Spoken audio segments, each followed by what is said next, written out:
En una entrevista poco antes de su lamentable partida, Antonio Cisneros decía que entre las nuevas generaciones de poetas, lo más interesante le parecía Andrea Cabel. No es el único.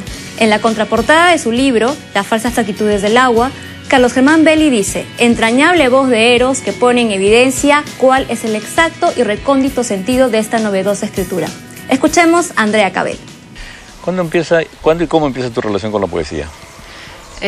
Como lectora desde muy chica, desde los 7, 8 años, pero como una lectora bastante pasiva. No lo leía, pero muchas veces no lo entendía y sin embargo eso generaba cierta impotencia en mí, lo cual me obligaba a querer releer cosas, ¿no?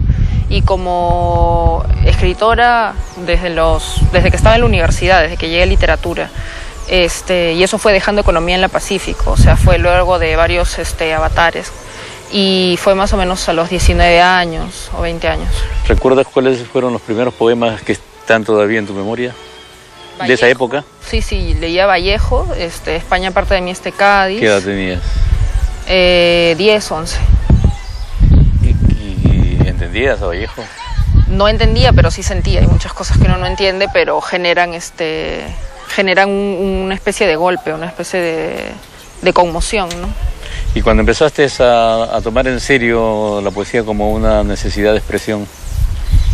Eso fue mucho más tarde, eso fue posiblemente cuando publiqué mi primer libro, que ni siquiera tenía una intención de publicarlo y tampoco sabía muy bien cómo hacer un poemario que sea muy mío y que a la vez pueda pertenecer al resto de lectores, ¿no? Así que para cuando saqué el primer libro, que fue en el 2006, ya me tomaba la poesía como algo bastante urgente. ¿Tus referentes literarios? Me gusta mucho Dostoyevsky, me gusta mucho Kafka, me gusta Tennessee Williams, me gusta de poesía, bueno, Vallejo. ¿Te ibas a decir, no mencionaba? Sí, estaba pensando, en poesía me cuesta más. ¿Por qué? De repente porque leo más narrativa que poesía, y porque muchas veces mis poemas se inspiran más en textos narrativos que en textos poéticos. La forma de manejar los espacios, de crear personajes, de trabajar voces, la forma de tratar de expresar texturas con palabras, yo la aprendí con H, de la narrativa muchas veces. ¿Y cómo nace un poema? En mi caso, la mayoría de veces, un poema me suele salir cuando estoy pasando por algún tipo de situación que de repente no es importante en un contexto general, pero sí genera en mí un cambio. Y un cambio de percepción, un cambio de sentimientos. Y para eso yo por lo menos trato de estar bastante abierta a la mayoría de emociones, ¿no? A la mayoría de experiencias también. Cuando yo encuentro a alguien importante o alguien que me llama la atención o alguna circunstancia, aparece un poema. Esos elementos son estímulos en ti. El amor es una fuerza vital que por lo menos en mi vida ha estado siempre presente y de todas las maneras que he podido vivirlo, o sea, tormentosa, dramática, cómica, revitalizadora, reconciliante, y fue por amor que yo empecé a escribir, ¿no? ¿Cómo así? ¿Puedes contarlo? Estaba muy enamorada y por una cuestión de hecho la mitad del libro se llama Fruta Partida. Un amigo cogió una manzana, la partió en dos de esta manera, me mostró el corazón y me dijo: mira, los corazones rotos también dan luz, porque el corazón de una manzana de esta manera tiene forma de estrella, ¿no? Entonces me quedé pensando en esa frase quizás tan cotidiana, tan simple, y empecé a crear una historia fragmentada, ordenada por letras por letras, ¿no? No por números. Trataba de encontrar un orden que de alguna manera diera vuelta al que estamos convencionalmente obligados a vivir y conocer, ¿no? No ver las horas con números, no ver las cosas linealmente. Trataba de buscar otro orden, que era el orden en el que yo sentía que estaba viviendo las cosas, ¿no? Gabriel García Márquez dice que también que el amor es uno de los mayores poderes y no el mayor de los poderes. Sí, pero es un poder muy, muy gracioso porque también te hace ser esclavo de muchas cosas, te hace ser esclavo de tus propias pasiones, de tus propias debilidades, y te hace regocijarte en ello y vivir de eso de una manera felizmente tonta, ¿no? Hasta cierto punto. Ahí están bastante presentes Salvador y Susana, que son referentes, siempre jugando uno a otro en pared, ¿no? Entonces es una forma de tus licencias poéticas. Claro, en la poesía vale todo.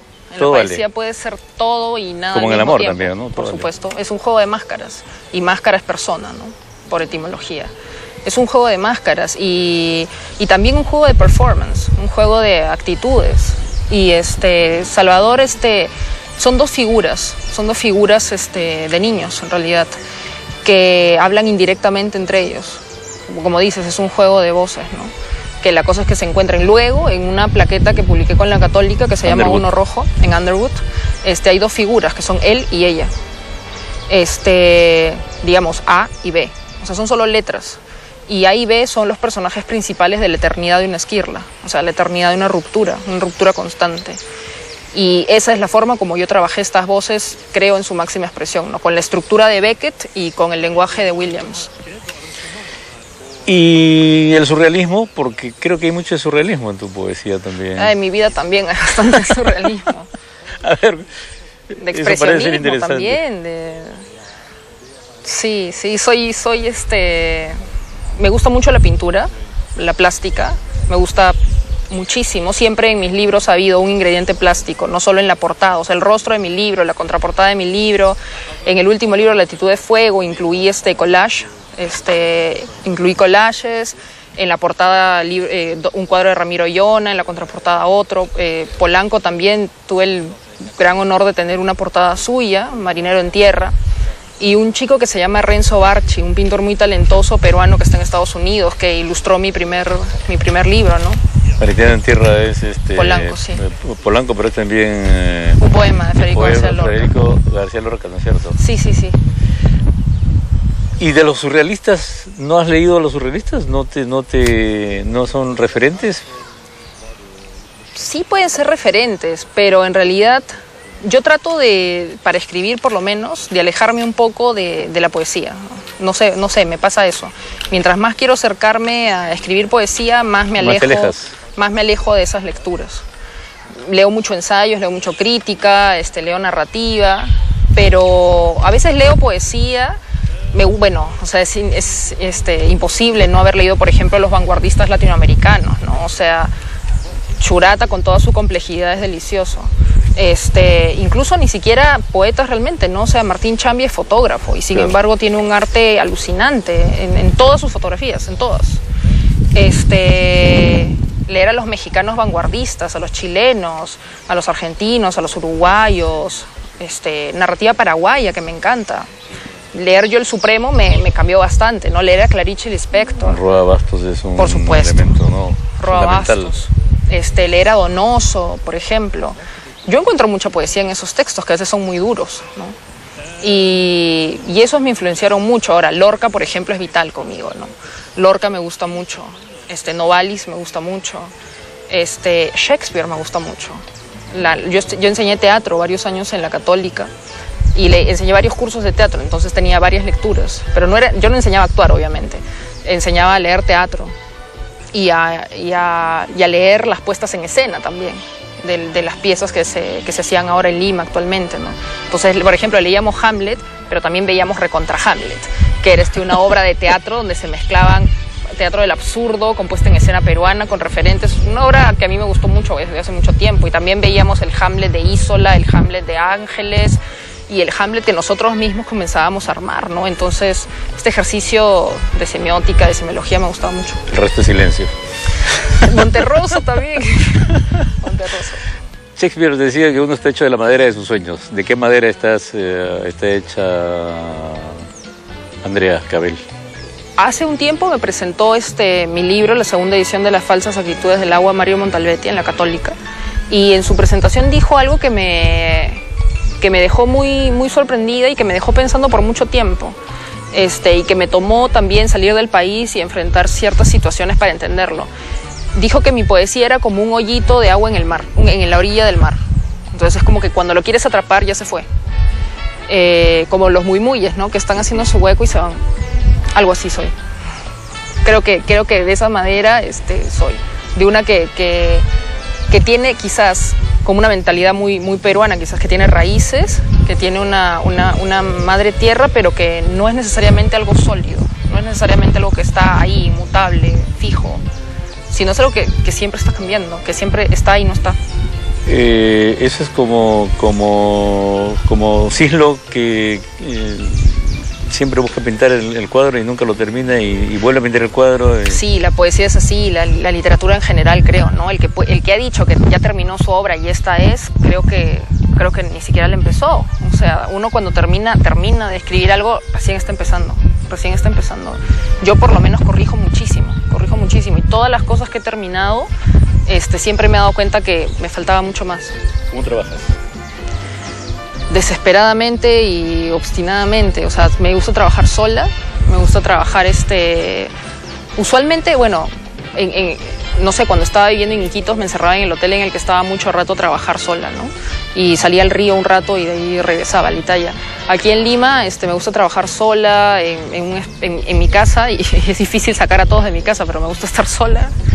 Y algunos amigos que han tenido la mala suerte de verme trabajar, me dicen que es muy compulsivo la forma como trabajo, pero es uno de los mejores ejercicios físicos y mentales que hago. En verdad ahora los pocos poemas que tengo, que son 3 o por ahí 4 que estoy trabajando, que recién empiezo, los estoy trabajando con bastante calma, con bastante tranquilidad. Sí, por supuesto, en mi espacio, porque me interesa mucho tener un espacio en el que yo tenga cierto control. Y quizás en algún momento sea un libro, pero por ahora es solo un primer aliento.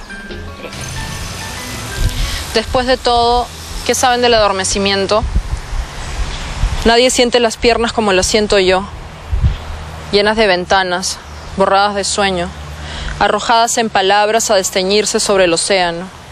Quien se hincha de distancia y brilla penitente esperando una escama, un nombre de muerte, una llama recién nacida, diaria, resuelta. Quien desaparece buscando un lado igual, una antigua imperfección. Quien deshace el incendio y se hace rectángulo, garganta, puerta. Andrea Cabell, una de las voces más interesantes de la nueva poesía peruana. Vamos a la pausa y de regreso volveremos con la sala de exposiciones.